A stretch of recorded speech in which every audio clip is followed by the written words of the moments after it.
Welcome to my YouTube channel, Tony Su Vega, your feng shui guru and paranormal expert. Horoscope, Libra, September 23 to October 22, 9th of October 2023, Monday. Love aspect. Sa ating love aspect, nakuha natin ang Seven of Swords na baliktad. So, sa panahon ngayon ay nakakabawi na kayo sa isa't isa ng iyong kapartner, ng iyong asawa, ng iyong mister. Nang ibig sabihin, you have gone a long way para magkaayos ang inyong relasyon. At tama naman ang ginagawa ninyo. Career. Sa karera naman, nakuha natin ang barahan ng baligtad na Hangman.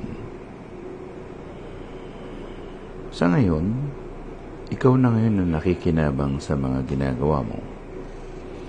Hindi mo na kailangang patunayan ang sarili mo dahil nagkaroon ka na ng pruweba kung anong ginagawa mo, kung anong expertise mo. So, wala nang question tungkol doon.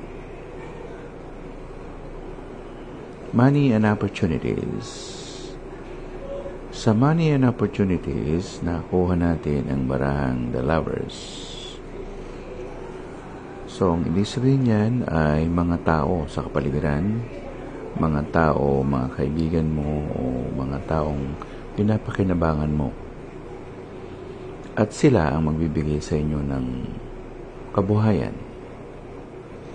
So, ang tinutukoy dito ay maging pala kaibigan ka. Lagi ka nakangiti. At ang kapalit nun ay ang pagbabago ng iyong financial economy. Life coach.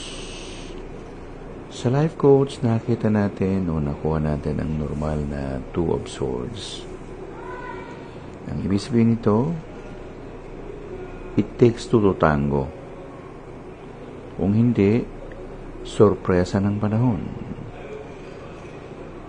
Merong union, merong fusion, nagkakasundo, may kooperasyon. So, ang life coach natin, better be good than bad.